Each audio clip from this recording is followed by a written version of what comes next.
Waalaikumsalam warahmatullahi wabarakatuh.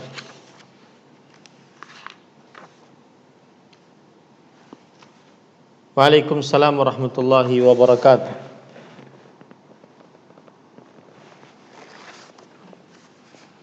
Alhamdulillah baik, dan semoga seluruh para pendengar Radio Hidayah 103.4 FM juga dalam keadaan sehat walafiat. Allahumma amin.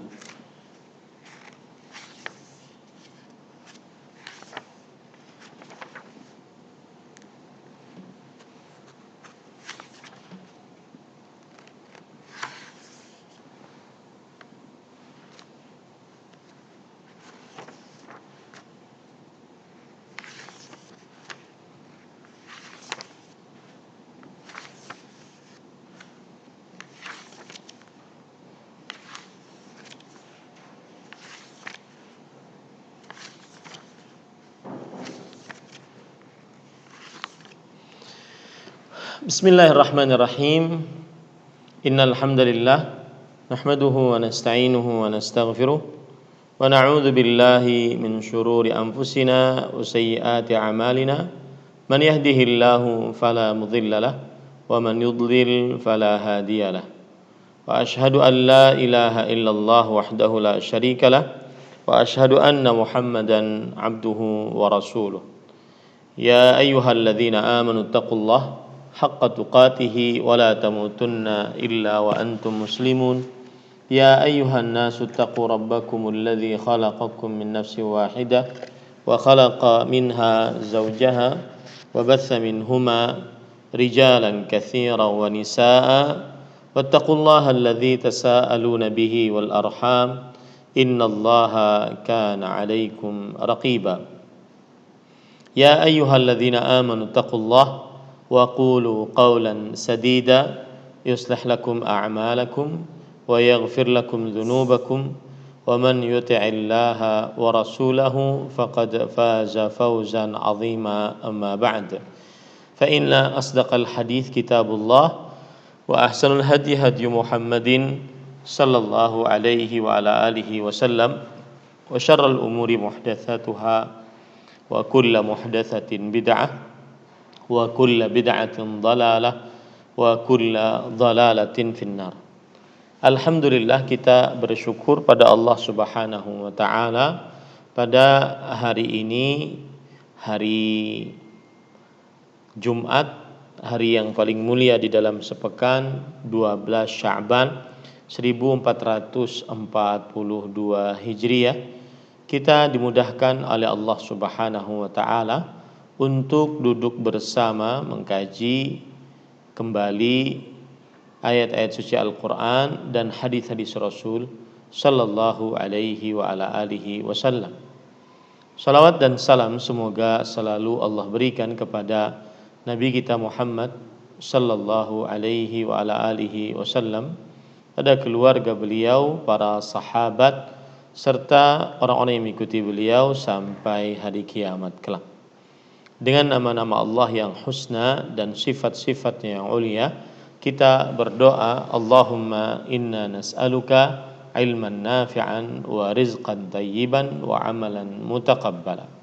Wahai Allah, sesungguhnya kami mohon kepada Engkau ilmu yang bermanfaat, rezeki yang baik, dan amal yang diterima. Allahumma amin. Ahibati hafizakumullahu ta'ala,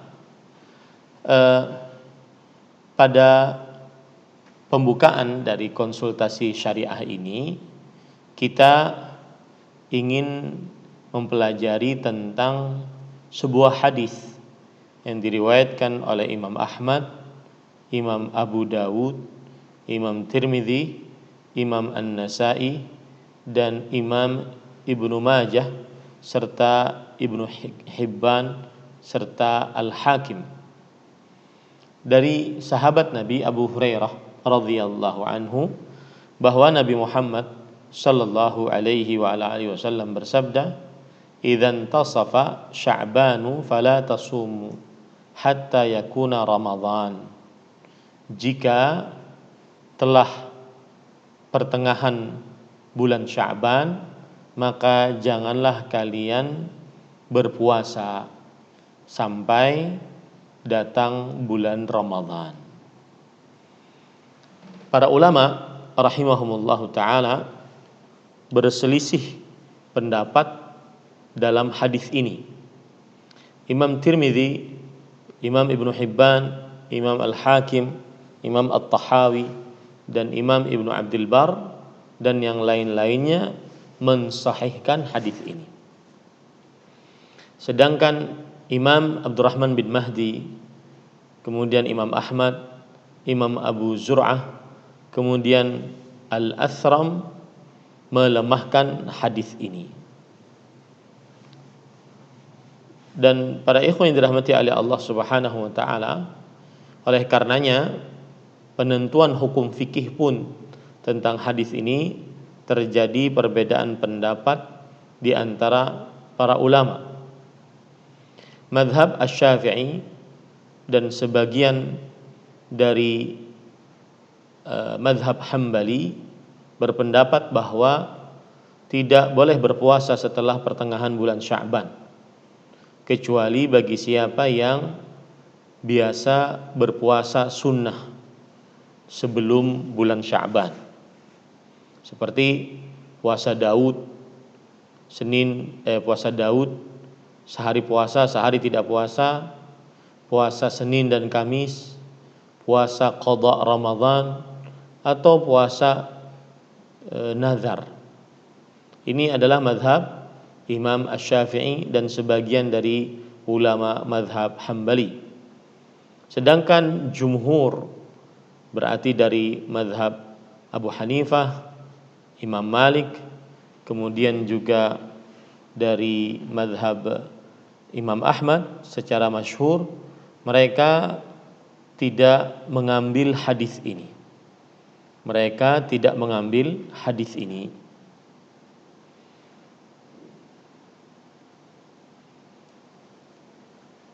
Ahibati hafizakumullahu taala, mereka berpendapat bahwasanya boleh tetap berpuasa setelah pertengahan bulan Sya'ban.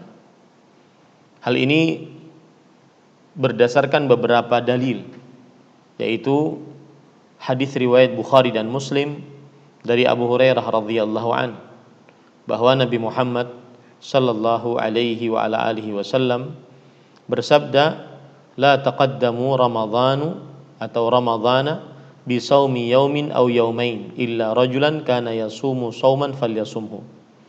Janganlah kalian dahului Ramadan dengan berpuasa sehari atau 2 hari sebelumnya, kecuali seseorang yang biasa berpuasa, maka hendaklah dia berpuasa.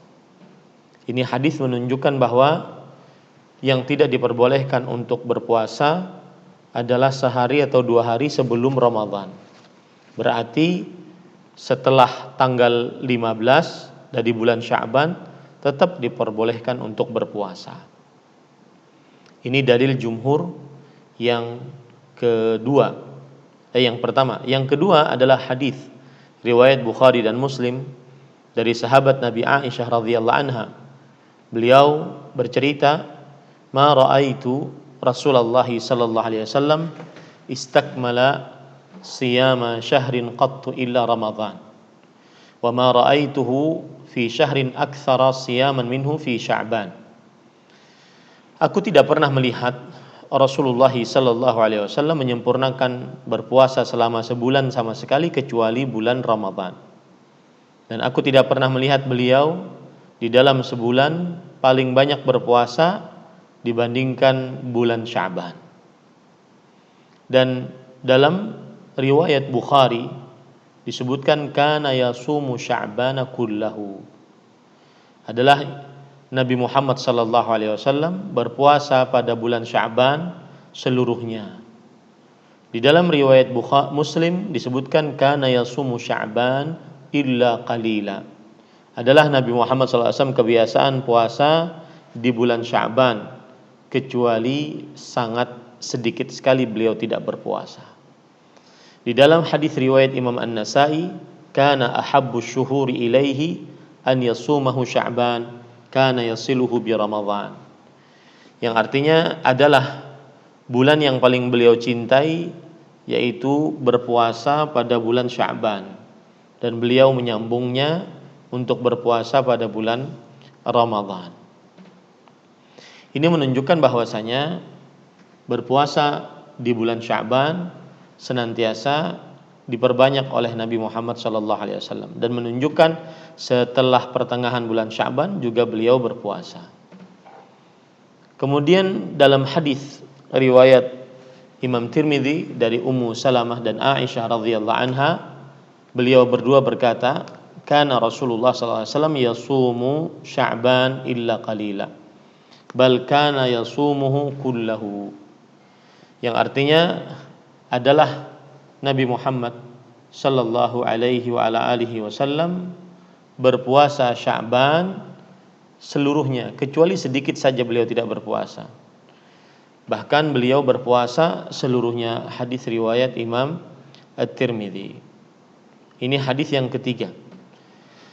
Adapun hadis yang keempat yang menunjukkan pendapat jumhur bahwa tetap boleh berpuasa setelah tanggal 15 dari bulan Sya'ban, yaitu hadis riwayat Imam Abu Daud, Imam An-Nasa'i, Imam At-Tirmidzi, dan beliau hasankan hadis tersebut dari Ummu Salamah radhiyallahu anha, bahwasanya Nabi Muhammad Ummu Salamah bercerita, "Kana ma ra'aitu Rasulullah sallallahu alaihi wasallam yasumu syahraini mutatabi'aini illa Sya'bana wa Ramadan."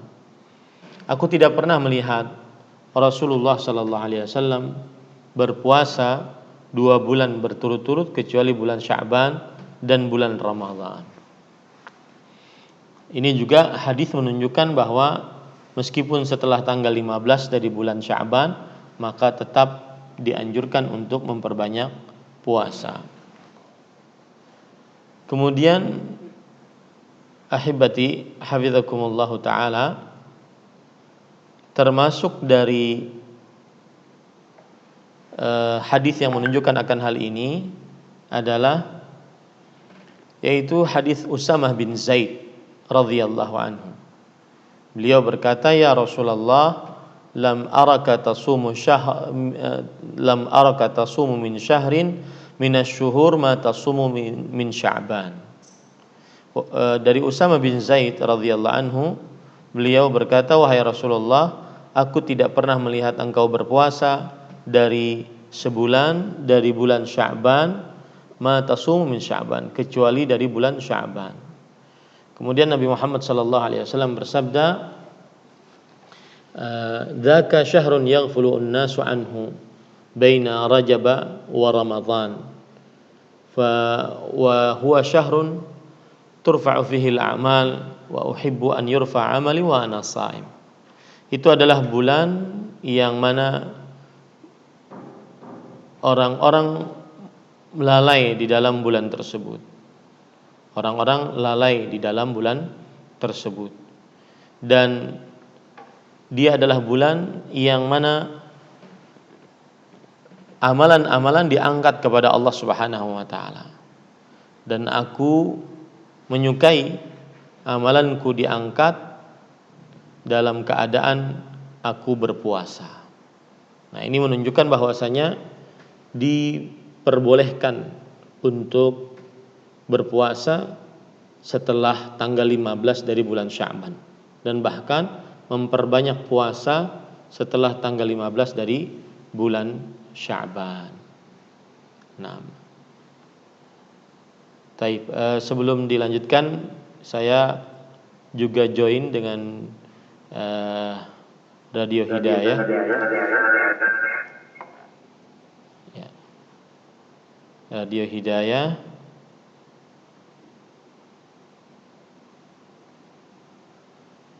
Nah,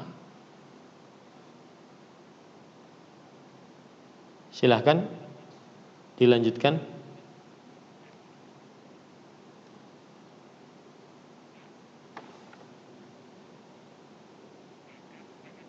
Dan jazakallahu khairan Ustaz, ada materi yang disampaikan oleh Ustaz kepada kita semuanya di Jumat pagi waktu Indonesia Barat ini. Dan kaum muslimin warahmatullahi wabarakatuh dimanapun Anda berada, Langsung saja kita akan buka ya pertanyaan yang begitu banyak. Kita angkat dulu untuk konsultasi yang pertama dari layanan interaktif terlebih dahulu. Silakan 08117530.000. Halo, assalamualaikum.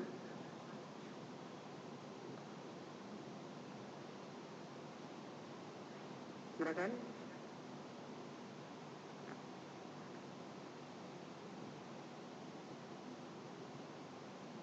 Halo. Baik, kita akan angkat dulu terlebih dahulu pertanyaan atau konsultasi dari layanan. Ya, WhatsApp. Baik, kita akan ajukan pertanyaan dari layanan WhatsApp. Di sini ada pertanyaan dari Ibu hamba Allah. Ustaz, apa hukumnya jika ada yang berhutang di kedai, kemudian yang dicatat hanya jenis barangnya saja, sedangkan harganya tidak dicatat?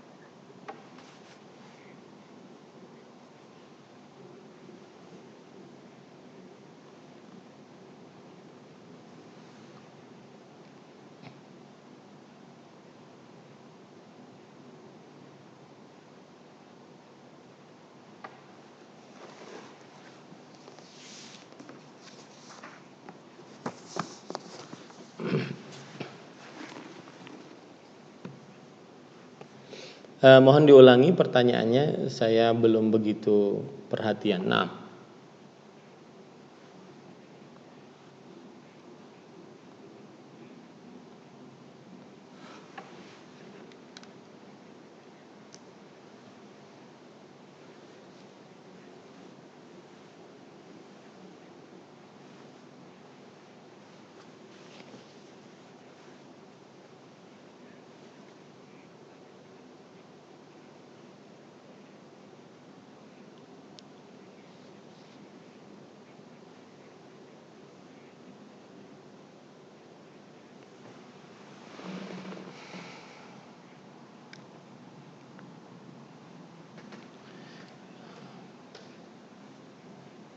bismillah, walhamdulillah, wassalatu wassalamu ala rasulillah wa ala alihi wa sahbihi wa man wala. Apabila seseorang berhutang cabai, maka dia membayar hutang sesuai dengan harga saat dia berhutang. Ketika dia bayar, misalkan bayarnya sesudah sebulan, sedangkan harga cabai berbeda antara bulan kemarin dengan bulan sekarang, maka jawabannya adalah bayarnya yaitu ketika di jumlah yang harus dia bayar adalah sejumlah saat dia berhutang, bukan saat dia membayar. Jumlah yang harus dia bayar adalah saat dia berhutang. Karena itu yang terjadi saat dia berhutang, itulah hutang dia. Kecuali kalau seandainya ada kesepakatan bahwa yang dijadikan hutang adalah harga cabai saat pembayaran, maka itu baru boleh sesuai dengan harga cabai saat pembayaran. Tetapi ketika yang dijadikan batasan hutang adalah harga cabai saat berhutang, maka itulah hutang dia. Jadi tidak boleh menambah dari itu, karena kalau menambah, wallahu alam, dia dikategorikan sebagai riba. Wallahu alam.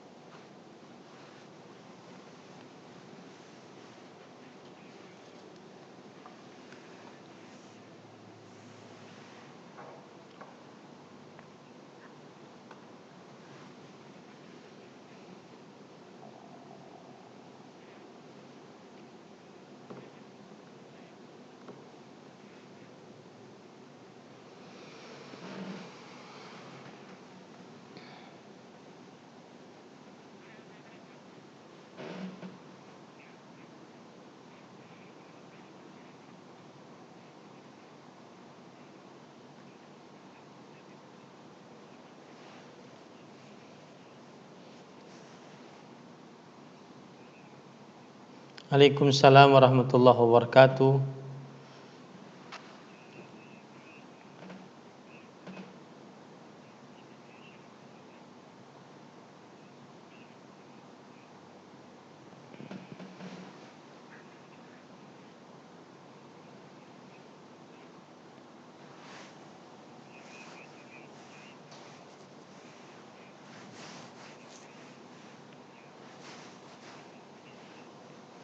Nah,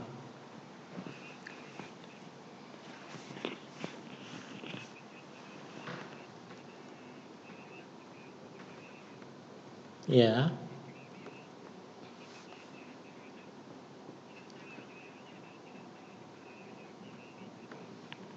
ya,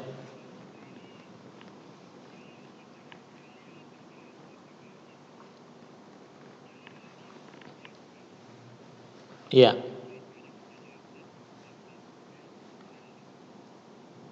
Bismillah, walhamdulillah, wassalatu wassalamu ala rasulillah wa ala alihi wa sahbihi wa man wala.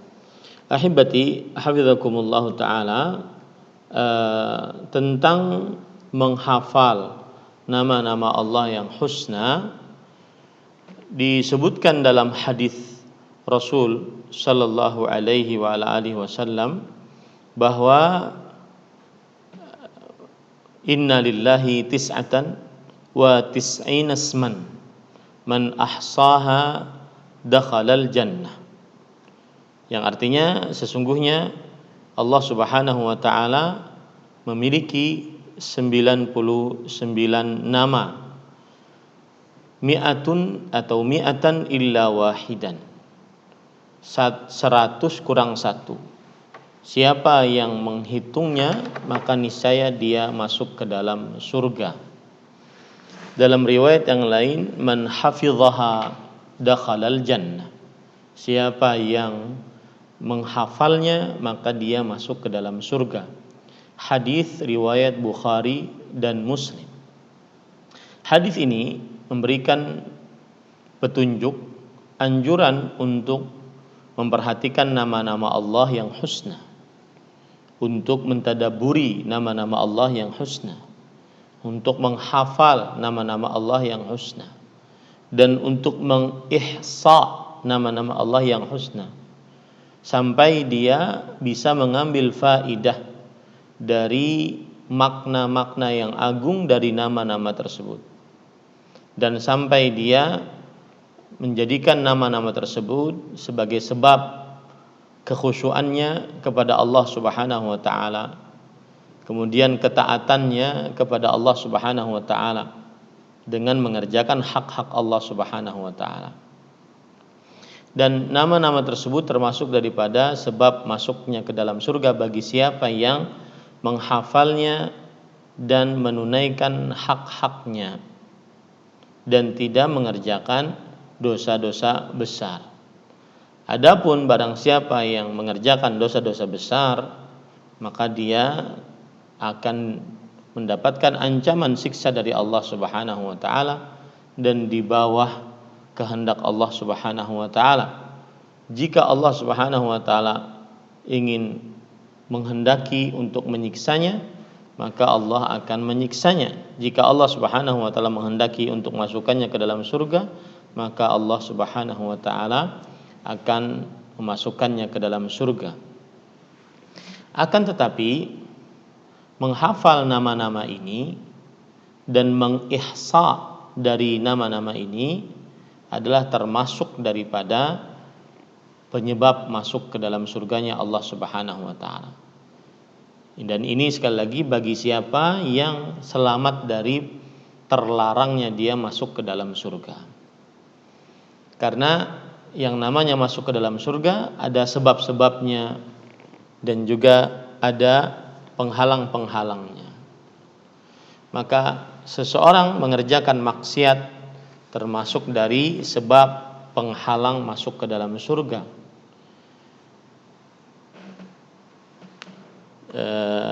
Dia tidak masuk ke dalam surga dari awal-awal masuk ke dalam surga. Mungkin disiksa dulu, kemudian setelah itu dibersihkan, disucikan, ya. Maka jika dia meninggal dalam keadaan bertauhid meskipun maksiat, dia tetap dimasukkan ke dalam surganya Allah Subhanahu wa taala. Dan para ikhwan yang dirahmati oleh Allah, adapun untuk penetapan 99 nama tersebut mana yang lebih utama, maka jawabannya belum ada dalil khusus tentang mana yang 99 nama tersebut. Sebagian ulama beristihad meletakkan ataupun menyebutkan 99 nama tersebut, ya. Dan istihad ini tidak baku karena belum ada dalil Rasul sallallahu alaihi wasallam yang menyebutkan secara rinci tentang mana dari 99 nama tersebut. Maka sebab itulah terjadi khilaf di antara para ulama rahimahumullahu taala. Ya. Jadi yang jelas Allah Subhanahu wa taala memiliki 99 nama. Siapa yang menghafalnya dan mengerjakan konsekuensinya, maka niscaya dia masuk ke dalam surganya Allah Subhanahu wa taala. Sekali lagi, tidak ada penyebutan secara rinci oleh Rasulullah sallallahu alaihi wa alihi wasallam. Apa 99 nama itu? Dimulai dari apa, diakhiri dengan apa? Tetapi oleh karena itu sebagian ulama beristihad mengumpulkan 99 nama tersebut berasal dari Al-Qur'an ataupun dari hadis Rasul sallallahu alaihi wa alihi wasallam. Dan yang patut diingat juga adalah bahwa Imam An-Nawawi rahimahullah menukilkan ijma' bahwa hadis yang disebutkan tadi laisa fihi hasrun li asma'ihi subhanahu wa ta'ala, tidak merupakan bukan pembatasan atas nama-nama Allah Subhanahu wa taala. Artinya bukan berarti Allah Subhanahu wa taala tidak memiliki nama kecuali 99 tersebut. Tetapi maksud dari hadis adalah bahwa 99 nama tersebut siapa yang menghitungnya, menghafalnya, mengerjakan konsekuensinya, maka niscaya dia masuk ke dalam surga. Bukan berarti pembatasan, ya, bukan berarti pembatasan bahwa nama-nama Allah Subhanahu wa taala hanya 99 saja. Dan ini ijma' para ulama. Itu menunjukkan bahwa nama Allah lebih banyak daripada 99. Tapi siapa yang menghafal dari nama-nama Allah tersebut 99, kemudian dia mengerjakan konsekuensinya, dia memahami makna dari nama-nama tersebut, maka niscaya dia masuk ke dalam surganya Allah Subhanahu wa taala. Itu maksudnya, wallahu a'lam. Nah,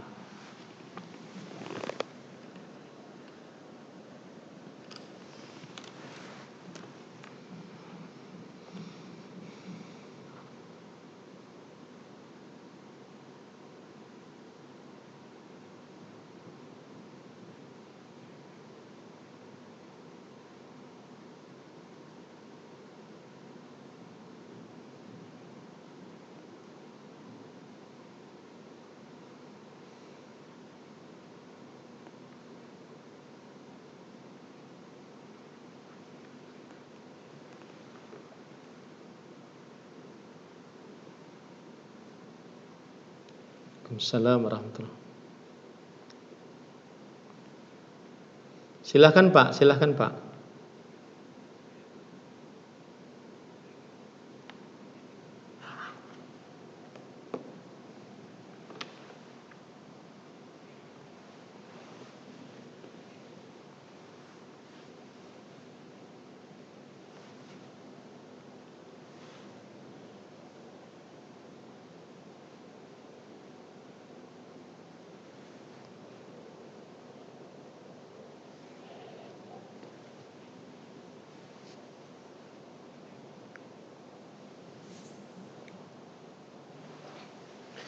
Bismillah walhamdulillah.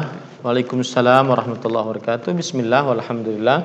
Wassalatu wassalamu ala Rasulillah wa ala alihi wa sahbihi wa man walah. Ahibati hafizakumullah. Pertanyaannya adalah apabila sedang berwudu kemudian keluar kentut, maka apakah batal wudunya? Maka jawabannya iya, batal wudunya karena wudunya belum sempurna. Berarti dia masih dalam keadaan berhadas kecil. Maka dia mengulang dari awal. Kemudian yang kedua adalah apabila mandi junub kemudian memegang kemaluan saat mandi junub. Kan kita sebelum mandi junub kita membasuh kedua telapak tangan, kemudian membasuh kemaluan, kemudian membasuh lagi kedua telapak tangan, kemudian berwudu. Nah, di saat mandi junub mungkin terpegang kemaluan. Apakah batal wudunya? Artinya setelah mandi junub apakah kita berwudu kembali? Maka jawabannya, jika seorang mandi junub berniat untuk mengangkat hadas besar dan hadas kecil, maka sudah mencukupi baginya dan dia boleh setelah mandi junub langsung sholat tanpa berwudu. Sudah mencukupi baginya dan dia boleh setelah mandi junub langsung sholat tanpa berwudu. Taib. Kemudian lalu memegang kemaluan tersebut bagaimana? Memegang kemaluan terjadi khilaf di antara para ulama. Ada yang mengatakan batal wudunya dan ada yang mengatakan tidak batal wudunya. Yang mengatakan tidak batal wudunya pendapat yang kuat, ya, karena Rasulullah SAW bersabda, innama huwa bid'atun mink. Sesungguhnya kemaluanmu itu adalah bagian tubuhmu.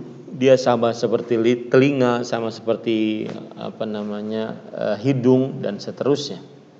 Sebagian ulama ada yang mengatakan bahwa batal wudunya, dalam artian dia setelah mandi junub berarti hilang hadas besarnya dan tinggal hadas kecil karena menyentuh kemaluan. Maka dia berwudu meskipun setelah selesai mandi junub.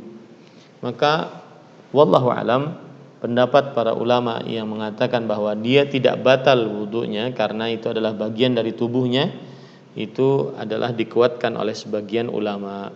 Wallahu alam. Jadi setelah selesai dia mandi junub, maka dia boleh langsung sholat asalkan dia meniatkan dari awal bahwa mengangkat hadas kecil dan hadas besar dengan mandinya tersebut. Wallahu alam. Nah,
bismillah walhamdulillah wassalatu wassalamu ala Rasulillah wa ala alihi wa sahbihi wa man wala.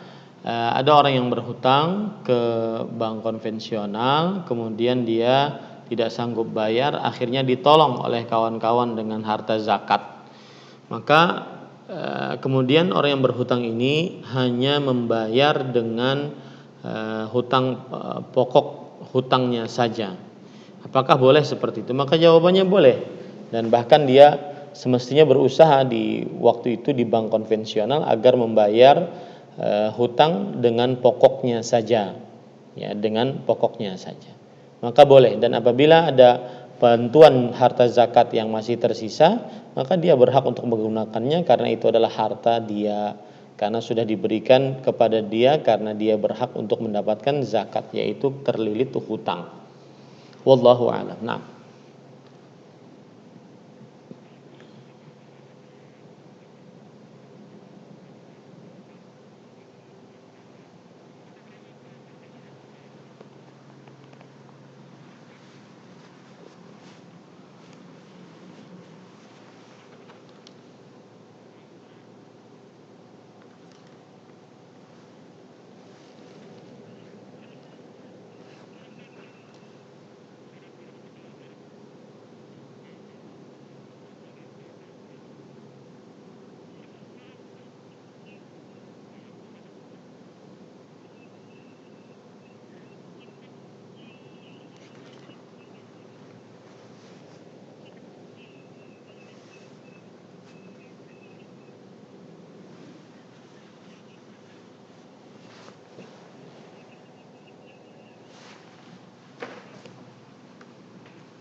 bismillah, alhamdulillah, wassalatu wassalamu ala rasulillah wa ala alihi wa sahbihi wa man wala.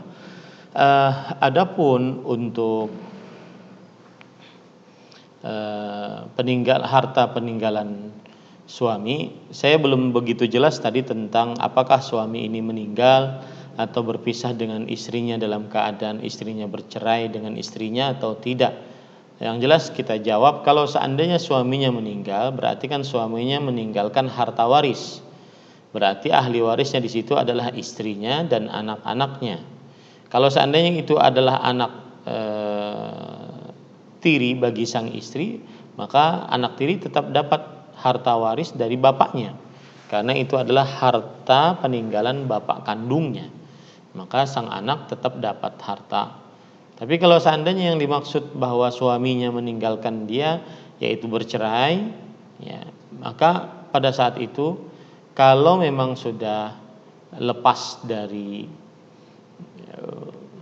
perceraian dengan talak bain sughra, yaitu sudah lewat masa iddah, maka tidak ada kewajiban bagi suami untuk menafkahi istrinya, tetapi dia punya kewajiban bagi suami untuk menafkahi anak-anaknya, ya. Wallahu alam. Itu yang bisa saya pahami dari pertanyaan tadi. Nah,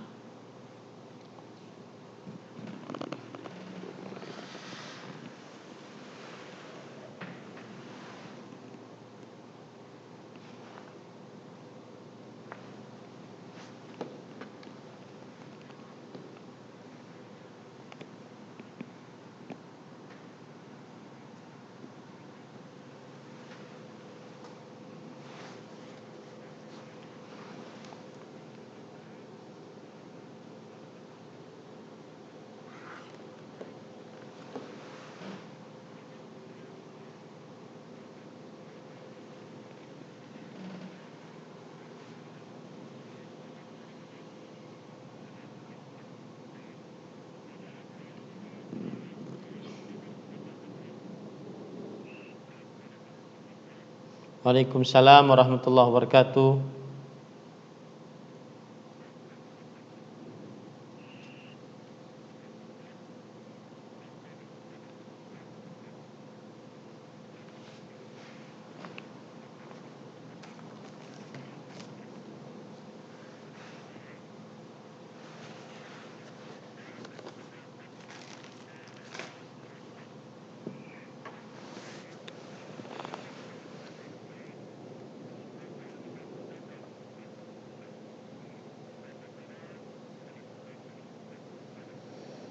Waalaikumsalam warahmatullahi wabarakatuh. Bismillah, alhamdulillah, wassalatu wassalamu ala rasulillah.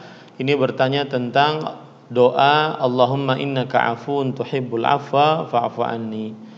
Maka ini hadis sahih riwayat Imam Tirmidzi ketika Aisyah radhiyallahu anha bertanya kepada Rasul sallallahu alaihi wasallam, "Ya Rasulullah, ara'aita in alimtu lailatal qadri ayya lailah, madza aqul?" Wahai Rasulullah, jika aku mengetahui tentang Lailatul Qadar, kapan terjadinya, kemudian apa yang aku baca pada malam tersebut. Maka Rasulullah sallallahu alaihi wasallam mengatakan, quli Allahumma innaka afuwun tuhibbul afwa fa'fu anni.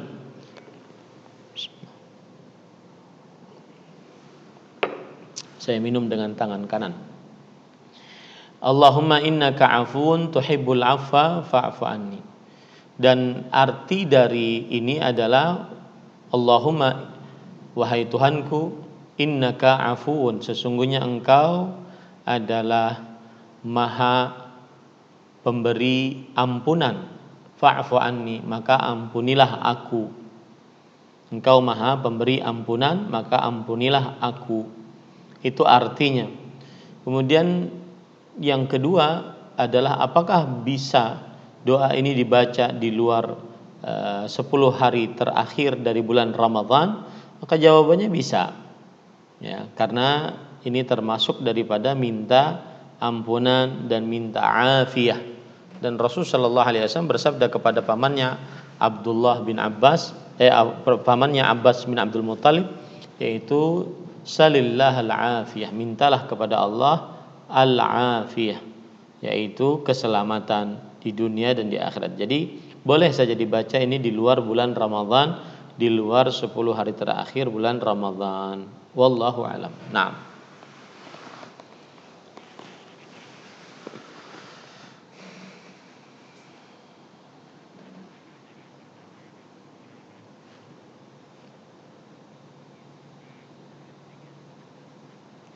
Ya.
Bismillah walhamdulillah wassalatu wassalamu ala Rasulillah wa ala alihi wa sahbihi wa man wala. Adapun untuk wanita haid dan nifas selama Ramadan, maka dia tidak bisa berpuasa dan tidak dapat mengerjakan salat karena masih berhadas besar. Rasul sallallahu alaihi wasallam bersabda, "Alaysat idza hadat lam tusalli wa lam tasum." Bukankah seorang wanita apabila dia berhaid maka dia tidak sholat dan tidak berpuasa. Adapun untuk membaca Al-Quran, maka tidak mengapa seorang wanita yang haid membaca Al-Quran dari hafalannya tanpa menyentuh mushaf. Tidak mengapa. Wanita yang haid dan nifas membaca Al-Quran dari hafalannya tanpa menyentuh mushaf. Lalu kalau seandainya mushafnya bukan full Al-Quran tetapi ada tafsir, ada terjemah, maka ini juga tidak mengapa untuk membaca wanita haid dan nifas dari mushaf yang seperti ini. Ataupun kalau bisa dari alat-alat elektronik seperti handphone, kemudian juga tab-tab yang besar-besar, maka ini juga diperbolehkan karena itu bukan mushaf. Yang terlarang adalah mushaf, karena Rasulullah sallallahu alaihi wasallam bersabda, la yamassu hadzal qur'ana illa tahir. Tidak ada yang memegang Al-Qur'an ini kecuali orang yang suci. Wallahu a'lam. Nah.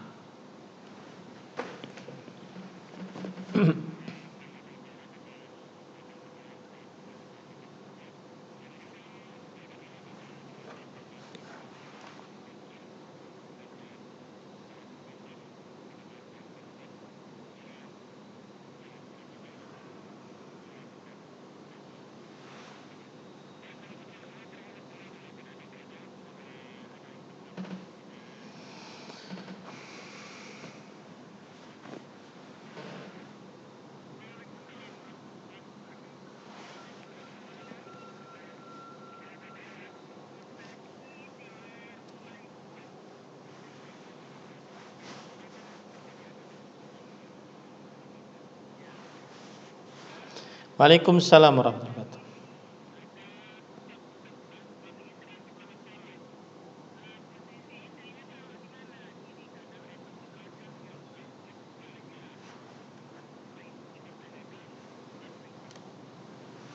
Bismillah, walhamdulillah, wassalatu wassalamu ala rasulillah wa ala alihi wa sahbihi wa man walah. Tempat seorang perempuan ketika sholat berjamaah, maka jawabannya adalah di belakang imam. Kalau seandainya dia sholat bersama imam hanya 2 orang, jadi di belakang imam, ya. Nah, wallahu a'lam.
Yang meninggal siapa, Pak?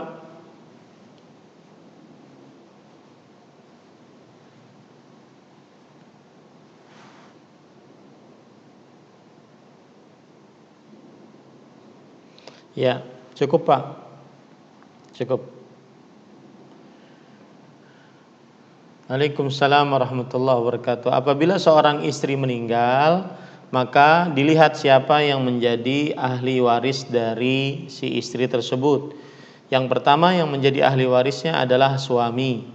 Apabila dari istri ini suami mendapati anak, artinya ada anak dari istri tersebut, istri melahirkan anak dari si suami ini, maka sang suami mendapatkan 1/4 dari harta waris.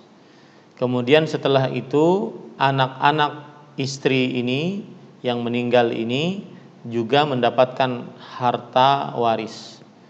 Ya, ia mendapatkan harta waris kalau seandainya ada anak-anaknya.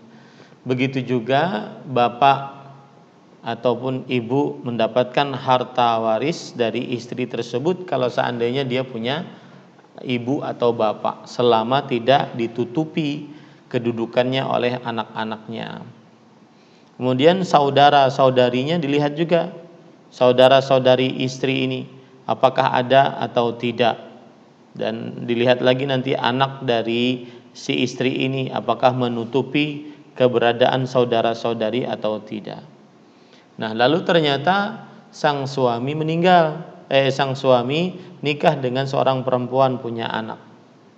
Maka apakah sang suami ini mendapatkan harta waris? Kita katakan tadi iya, suami mendapatkan harta waris. Taib, kalau tidak salah tadi pertanyaannya sang suami ini juga meninggal, apakah sang istri yang kedua ini mendapatkan harta waris dan juga anak-anak dari istri yang kedua ini mendapatkan harta waris? Maka jawabannya adalah anak tiri tidak dapat harta waris. Ya, anak tiri tidak dapat harta waris. Jadi yang dapat adalah istri kedua kalau suaminya meninggal. Ya, kemudian anak kandung dari harta waris tersebut, ya. Anak kandung dari harta waris dari si yang meninggal tersebut, yaitu si suami dalam hal ini. Itu kalau seandainya suaminya meninggal. Kalau seandainya tidak meninggal, ya berarti pembagian harta warisnya hanya pada harta si istri yang menjadi harta warisannya. Maka pada saat itu sudah saya sebutkan tadi, suami mendapatkan harta waris, kemudian anak-anaknya mendapatkan harta waris, kemudian bapak ibu istri tersebut kalau seandainya tidak tertutup dengan anak-anaknya, kemudian saudara-saudari sekandung sebapak seibu juga mendapatkan harta waris kalau seandainya tidak tertutup dengan anak-anaknya dari si istri tersebut. Wallahu a'lam. Na'am. Dan saya nasihatkan untuk untuk kembali, saya nasihatkan untuk mengembalikan permasalahan ini ke pengadilan sehingga permasalahannya jelas. Adapun tanya jawab yang seperti ini hanya sebatas memberikan pengetahuan, tetapi keputusan yang mengikat itu ada pada pengadilan. Ya, keputusan yang mengikat ada pada pengadilan. Maka sering sekali kita waktu di Masjid Nabawi, apabila Syekh Al-Allam Al-Muhaddits Abdul Muhsin bin Hamad Al-Abbad hafizahullah ta'ala ditanya tentang talak, rujuk ataupun warisan, maka beliau mengatakan raji'il mahkamah, silahkan kamu datang ke pengadilan sehingga mendapatkan keputusan yang mengikat, ada dasar hukumnya. Wallahu alam. Nah,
Bismillah walhamdulillah wassalatu wassalamu ala Rasulillah wa ala alihi wa sahbihi wa man wala.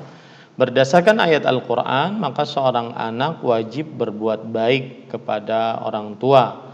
Tidak boleh membentak, tidak boleh menghardik dan senantiasa merendahkan diri di hadapan orang tua atau rendah hati maksud saya di hadapan orang tua, kemudian mendoakan orang tua tersebut. Maka lekas-lekaslah minta halal kepada orang tua dan bersabarlah dengan perkataan orang tua, karena membuat orang tua sedih itu adalah termasuk daripada kedurhakaan meskipun kita dalam posisi yang benar. Maka bersabarlah dengan keberadaan orang tua. Ya, orang tua bagaimanapun adalah orang yang paling patut untuk kita bakti bagi seorang lelaki setelah berbakti kepada Allah dan Rasul-Nya Sallallahu Alaihi Wasallam. Maka baru berbakti kepada kedua orang tua. Maka saya nasihatkan agar segera secepat-cepatnya untuk meminta halal kepada ibu, dan setelah itu bersabarlah dengan apa yang dilakukan oleh ibu. Tugasmu sebagai anak adalah berbakti. Adapun kalau seandainya mendapati ibu yang kurang baik perangainya, maka bersabarlah, karena di dalam bersabar tersebut terdapat keutamaan dan pahala yang besar. Nah, ini kira-kira yang bisa kita sampaikan pada kesempatan kali ini. Wallahu alam wa sallallahu nabiyana Muhammad walhamdulillahi rabbil alamin. Nah,